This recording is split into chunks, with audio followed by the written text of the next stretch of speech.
Yeah, I remember when I was the bailiff on the Tony Randall show, each week when he walked in the court, I would say, "All rise, the Court of Common Pleas is now in session, the Honorable Judge Walter O. Franklin presiding." And then he would say, "Be seated." So that was that. This is Steve Hirshon, the TV actor. Recognize those fingers? They're from Steve's hand. See around Tinseltown, Steve is Mr. Hands, the hands of Hollywood.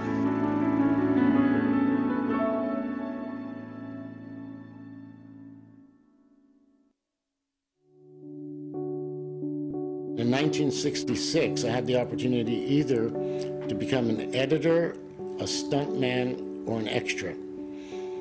The guy that wanted me for the stunt work, he says, "You're going to end up busted up." The editor says, "You work in a little room with no windows." And that's pretty hard to tell a 22-year-old guy. So I went for the extra work. Really, Captain Kirk, I must protest this treatment. Oh, Mr. Jones, with an armful. I thought you said triples liked everybody. But they do. In 1973, when they were making this pilot for Happy Days, they needed a guy. Henry Winkler, kind of a small guy like I am. I was a real fan like I am. The director picked me to do a long shot coming up the street on the Harley. So here's the Harley, a beefed up Harley, and I had to ask him how to start it. I started to be a three-camera stand-in at shows like Mary Tyler Moore, Phyllis, Doc, Rhoda, the Tony Randall Show. Then I got a call from Central Casting. They asked me 10 questions about my hands, and I answered them every one the way they wanted it. And it was to be Bill Bixby just before he turns into the Hulk, usually brutalized, handcuffed, or kicked. It wasn't a very pleasant job, but I did it, and that started a whole new career for me. See, the star Gerald McRaney as Rick Simon grabs the cards in the wide big picture. The tight shot is Steve holding the cards, and then back to the star. While that show is still a week from air, Steve's already working on future roles. What? You don't recognize him? Maybe you haven't watched his shows.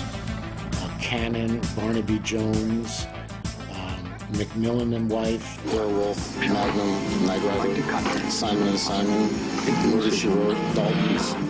I'm Knight Rider, pushing all those little buttons. Michael, I'm on my way. Different gimmicks coming out of the dashboard. And Simon picking locks. I mean, I got very good with those tools. One guy in the dailies viewing said, "Oh, I don't want that guy around my house." Everyone liked me. It was fantastic. It was just fantastic. It was a 9-to-5 job. You make good pension hours, good pay. You had to have very steady hands. You had to be able to bring a piece exactly to, within a 1/16 of an inch to where they wanted it. And that was right up my alley because I'm kind of a perfectionist. When you're doing inserts, you have to be very careful with your hands. You can't get cut. You can't get a bite. I wore gloves around the house, to keep my hands perfect. Craig Worth from the CBS News came to the set to interview the two guys who were doing the hand inserts for the stars of Simon and Simon. Well, after that spot on CBS, actually people were stopping me on the street. It was pretty amazing. And saying, "I saw you last night on the CBS News." Shoot again. Okay. And again. And again. It's tedious, demanding, and long hours. You do have to be careful. I mean, I wear gloves now when I'm working on my car and around the house, and you never know when you're going to have an accident. And I don't dwell on it, but I do have to take some precautions because one bad move and I'm out. Looking back on that, it was like a 1 in a million shot to get into a position like that. I didn't realize what I had in my hands.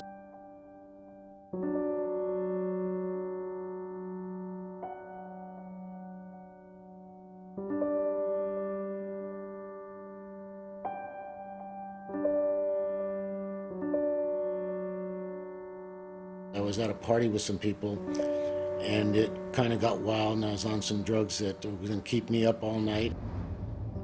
A guy was stopped at the stop sign, and I had the right of way, and he pulled up to the stop sign, stopped, and he pulled out in the middle of the street and stopped. And I just T-boned him. That's how quick a perfect setup in life can end. I always thought you could hold on to the wheel. You know, I was a pretty strong guy, but the wheel broke. Spoke of the wheel broke my humerus ball in here in the socket. And my face was spidered out the dashboard. This hand was like 3 times as big as normal.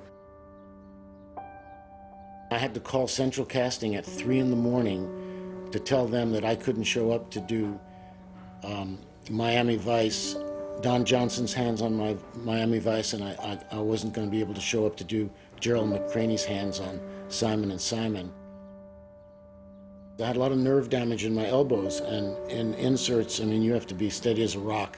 And I remember coming back and trying to do inserts and a paper rattling, and a guy comes in and grabs the other corner for me. I mean, that was it. That was the end of me as far as inserts went, and you can't blame them. You know, they pleaded with me, and I said, I can't do it.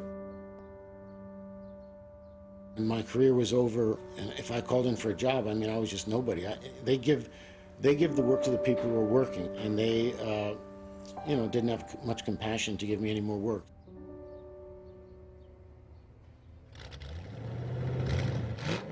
It was the most incredible thing to be kind of like a kingpin on that level, and so many people wanting to use you.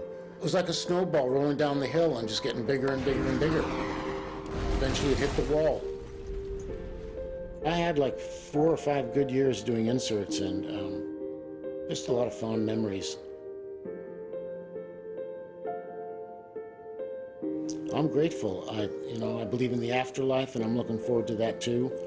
You know, I have dreams with my mom and dad. I think they're on the astral plane. I think when you go to sleep at night, you actually leave your body. You know, it breathes and heart beats by itself. You don't have to be there.